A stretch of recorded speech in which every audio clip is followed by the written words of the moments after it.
You want to know what's worse than being broke? Being stuck in that middle zone where you've got some money, but not enough to actually change your life. You're working hard, grinding every day, but you're still playing the same game as everyone else, chasing dollars instead of building wealth. Most people think getting rich is about stacking cash, buying nice cars, flexing watches. Wrong. Real wealth starts when you get so rich that money itself stops being the main motivator. You stop asking, "How do I make more?" and you start asking, "What's the point of making more?" That's when you've unlocked the highest level of the game, the point where freedom, impact, and legacy matter more than the paycheck. But here's the trap. Most entrepreneurs never make it there. They burn years chasing hacks, stuck in cycles of feast and famine, too busy surviving to think bigger. They build businesses that own them instead of businesses they own.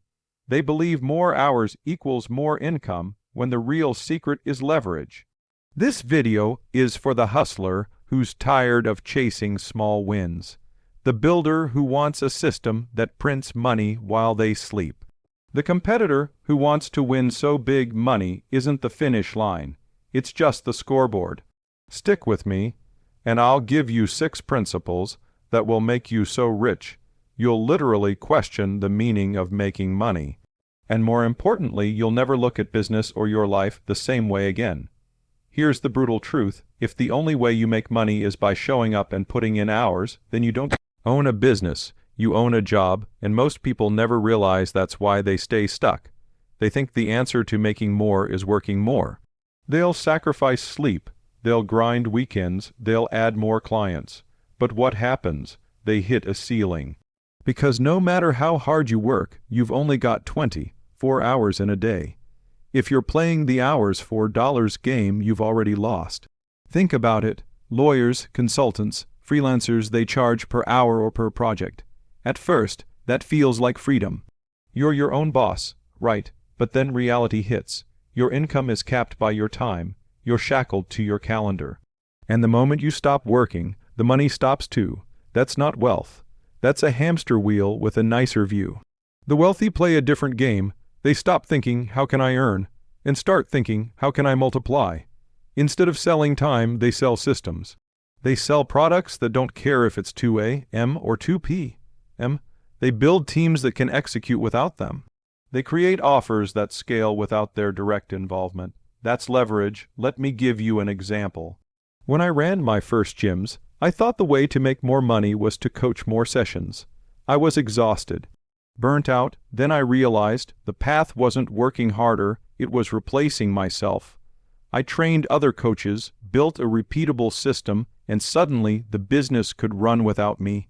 Later, when I started acquisition, the same principle applied: create frameworks, hire operators, invest in processes. Now, the machine makes money whether I'm there or not. That's the shift you need. Here's the mistake most people make. They wait too long to buy back their time. They think, "I'll hire once I make enough." Wrong. You make enough when you hire. You can't scale if you're stuck doing everything yourself. Another mistake, thinking leverage is only for big businesses. No, leverage starts small.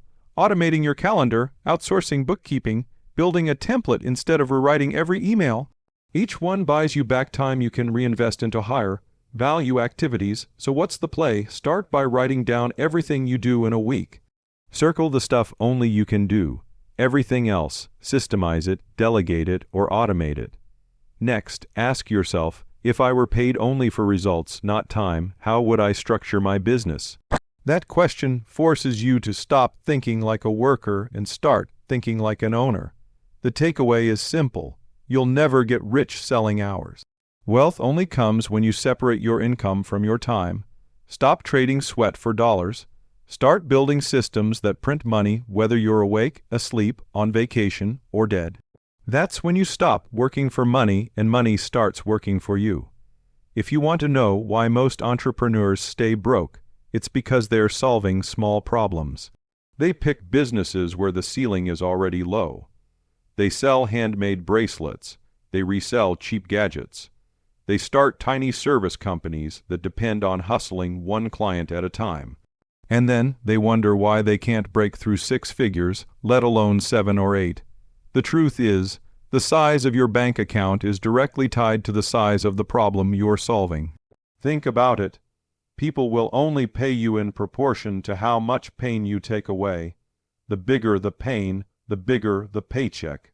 If you're curing someone's boredom with a $10 trinket, you'll make tens. If you're helping a business make an extra $10 million a year, you can charge $1 million and still be underpriced. Same effort to sell, completely different outcome. That's the leverage of solving problems that actually scale. When I was growing my gyms, I realized selling individual memberships wasn't scalable. I could grind to sign up 100 people, but the business still capped out locally. So I shifted the model. I started building acquisition systems for other gyms. Instead of solving one small pain helping someone get fit, I solved a bigger one, helping gym owners survive. And because that problem had more money attached to it, suddenly the checks got a lot bigger. Later, with acquisition. It's the same principle. We don't work with startups trying to make their first dollar. We partner with companies that already make millions but want to scale into tens or hundreds of millions. The pain is bigger, the payoff is bigger, and the wealth creation is exponential. Here's the mindset shift. Stop asking, what can I sell? And start asking, whose massive problem can I eliminate? That question changes everything, because you stop chasing easy wins and start targeting industries where demand is endless: healthcare, finance, education, energy. Look around. Where are people already spending billions? That's where you plant your flag. Now let's talk mistakes. The first mistake is chasing fun businesses instead of profitable ones. Selling cupcakes might feel cool, but it's not scalable unless you turn it into a franchise or a packaged goods empire. The second mistake is ignoring the math. If your business can't reasonably get to millions in revenue without multiplying your hours by 10, you picked the wrong vehicle. And the third mistake is not niching down. Yes, you want a big market, but within that, you need a focused pain point. Don't try to solve everyone's everything. Solve one massive problem so well that people can't ignore you. Here's how you do it in practice. Write down every industry you're curious about. Then ask, what's the biggest pain point people in this industry will pay to remove? Test it by talking to actual customers. If they're already spending big money to solve it, you're on the right track. Then build your business model around providing that solution at scale through products, services, or platforms that don't cap out with your time. The punchline is this: you don't get rich by working harder, you get rich by solving bigger problems for more people. Small problems equal small paychecks. Big problems equal big wealth. So if you want money that makes you question the point of making more, stop chasing crumbs and go bake the whole damn cake. Here's where most entrepreneurs get stuck. They think the only way to win is by being cheaper. They race to the bottom, slash prices, and brag about being affordable. And then they wonder why they're exhausted, broke, and barely surviving. The truth is, nobody gets rich competing on price. Walmart can do that, Amazon can do that, but you can't. The people who get rich obsess over value. They make their offer so good, so undeniable, that the price feels irrelevant. Let me show you what I mean. Back when I was selling gym memberships, I struggled because every gym in town was charging $29 a month. If I tried to play that game, I'd get crushed, so I stopped trying to be the cheapest. Instead, I asked, how can I make this offer so valuable that $30 feels like a joke? That's when I started bundling nutrition coaching, accountability check-ins, personal training sessions. Suddenly, the same gym that was charging $29 could charge $300, and people paid it happily because they got results. That's the difference. You don't win by lowering the price. You win by increasing the value. The mindset shift here is simple. Price is just a number. Value is the experience. If people believe they're getting 10 times more than what they're paying, they'll hand over the money without hesitation. That's why people pay $5 for a cup of Starbucks coffee instead of making it at home for 50 cents. Starbucks doesn't sell coffee. They sell convenience, consistency, brand identity. They sell the feeling of being the kind of person who drinks Starbucks. That's value. Now, let's talk mistakes. The first mistake entrepreneurs make is undercharging because they're scared of rejection. They think, if I raise my price, people will say no. Guess what? They're already saying no, but for the wrong reasons. They're saying no because you haven't given them enough value to say yes. The second mistake is thinking value means adding random features. More isn't better. Better is better. One transformational result beats 100 small gimmicks. And the third mistake is not knowing your customer deeply enough to understand what they actually value. You can't just pile on extras and hope it sticks. You need to know what pain they'll pay anything to fix. Here's the step-by-step hack. First, identify the core outcome your customer wants. Then, stack everything around making that outcome faster, easier, and more certain. Second, build proof. Show testimonials, case studies, data. Anything that builds belief your offer works. Third, raise the price in proportion to the transformation, not your insecurity. Don't ask, what will they pay? Ask, what is this worth if it works? That's the real price. So, here's the bottom line. People don't care about what you charge, they care about what they get. Stop obsessing over being cheap. Start obsessing over being valuable. Make your offer so good they feel stupid saying no. That's how you print money and separate yourself from the amateurs. Most entrepreneurs stay broke not because they don't work hard, but because they're working on the wrong stuff. They spend their days doing $10 tasks while wondering why they never make $10,000 decisions. And here's the truth. If you're the one scheduling your own meetings, answering every email, designing your logo, you're not building a business. You're babysitting one. Wealth doesn't come from doing more. It comes from doing less of the wrong things and buying back your time so you can focus on the right ones. When I first started my gyms, I thought being hands-on was a badge of honor. I was cleaning bathrooms, folding towels, answering phones. And yeah, customers loved it. But you know what they didn't love? That my business was capped because I was too busy scrubbing toilets instead of scaling. The shift happened when I realized every hour I spent on low-level tasks was robbing me of the chance to make high-level moves. So I hired, I delegated, I automated. Suddenly, the business grew faster, I worked fewer hours, and the ceiling lifted. Here's the mindset shift. Stop thinking about cost. Start thinking about return. Most people see hiring someone for $20 an hour as an expense. Wrong. If that frees you up to make $200 an hour, that's not a cost, it's a 10x return. Every successful entrepreneur understands this. They don't ask, how much will it cost me? They ask, how much more valuable will my time become when I'm free from this? But let's call out the mistakes. The first mistake is waiting too long to hire. Entrepreneurs think they need to be ready. You'll never feel ready. The second mistake is hiring but not training. A bad delegation is worse than no delegation. If you don't build systems, your team will just multiply your chaos. And the third mistake is falling back into micromanaging. If you hire people and then redo their work, congratulations. You've doubled the workload instead of having it. So how do you actually buy back your time? Step 1, write down everything you do in a week. Step 2, rank those tasks by dollar value. What would you pay someone else to do them?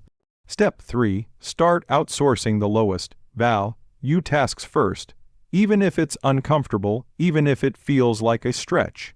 Because the faster you clear your plate, the faster you can focus on building assets that scale. Here's the takeaway. Rich people don't brag about how much they work. They brag about how much they own. You don't get wealthy by filling every hour with activity.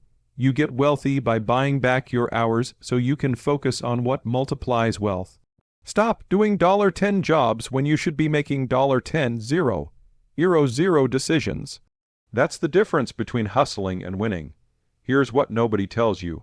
Making money isn't the same thing as building wealth. You can make 6 figures a year and still be broke if you're spending every dollar on cars, rent, and lifestyle. You can run a successful business that spits out cash, but collapses the moment you stop showing up.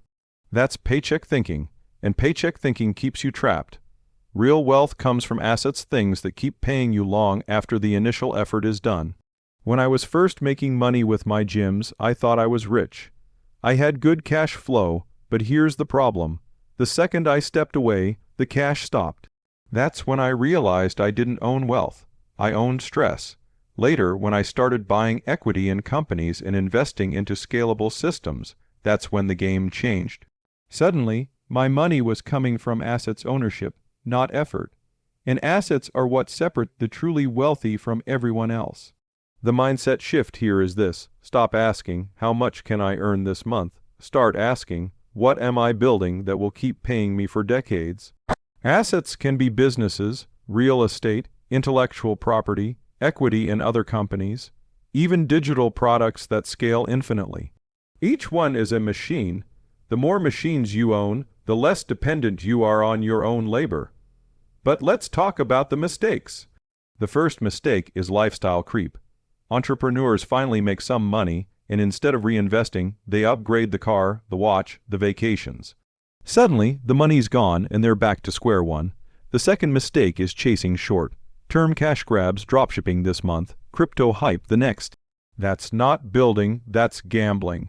And the third mistake is thinking assets are only for the rich. Wrong. You start small. Your first asset might be $1.00 course you build once and sell forever, or a rental property that cash flows a couple hundred a month, or buying equity in a small business with sweat instead of cash. Assets stack, and over time, those stacks turn into freedom.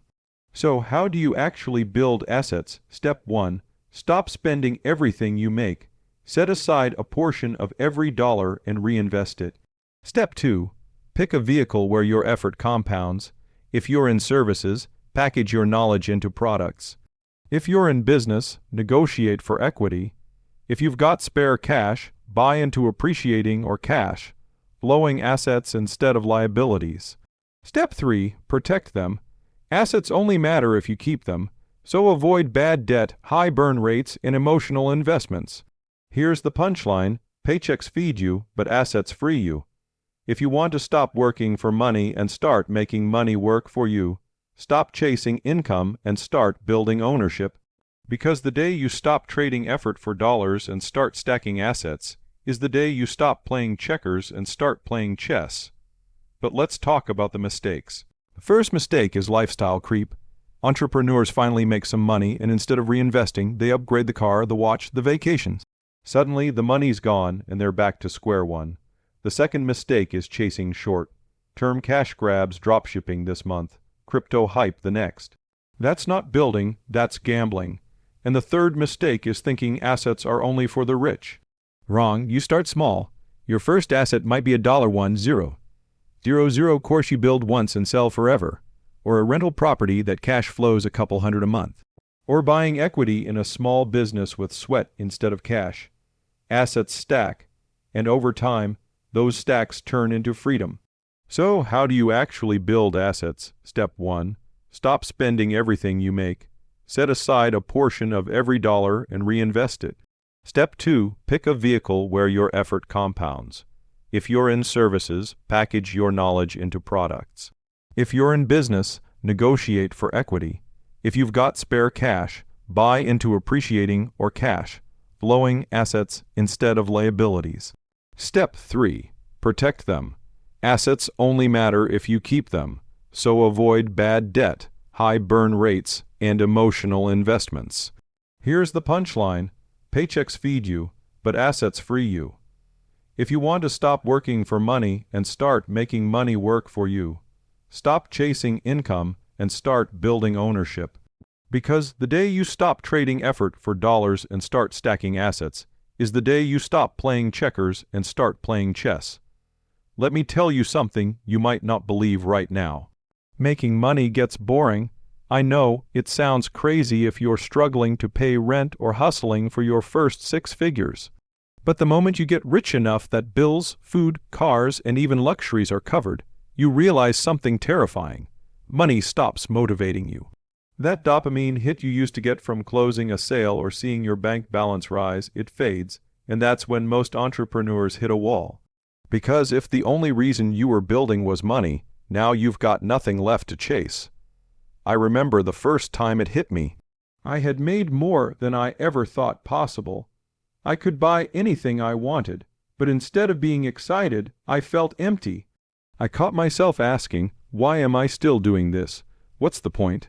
And that's when it clicked. The highest level of the game isn't about stacking more zeros. It's about redefining why you play at all. The mindset shift here is huge. Early on, money is survival, then it's comfort, then it's status, but eventually it has to become impact, mastery, and legacy. If you don't upgrade your reason, you burn out. That's why you see entrepreneurs sell their companies for hundreds of millions and then get depressed. They thought the finish line was money, but when they crossed it, they realized it was just a checkpoint.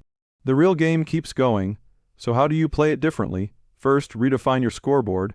Instead of asking, how much did I make? Ask, how many lives did I change? Or how big is the thing I'm building compared to what I thought was possible?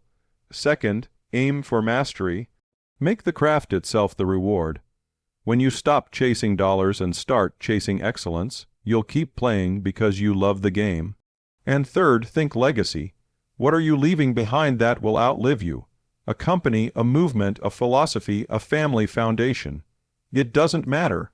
What matters is that it lasts longer than your lifetime. The mistakes here are obvious but deadly. The first is never redefining the game. You'll hit the money milestone, feel empty and self-destruct. The second is tying your identity too tightly to money. If your self-worth goes up and down with your bank account, you'll never be free. And the third is ignoring impact. If everything is just about you, eventually you'll run out of fuel. Purpose scales better than money ever will. So here's the punchline. Money is just the scoreboard, not the game. Get rich, yes. Make more than you thought possible. But once you do, shift your focus. Because the entrepreneurs who last are the ones who stop asking, how do I make more? And start asking, what's the point of making more? Redefine the game, or the game will end without you. Listen, you've got two options after watching this. You can nod your head, feel motivated for 5 minutes, and then go back to scrolling, or you can actually use this and change your life. The difference between people who win and people who stay stuck isn't knowledge, it's execution. So if this hit you, do something about it. Subscribe so you don't miss the next one. Drop a comment with the move you're actually going to make this week, and share this with one person who needs to hear it. Because the sooner you stop playing small and start applying this stuff, the sooner you'll build a life where money's no longer the question, only how big you're willing to play.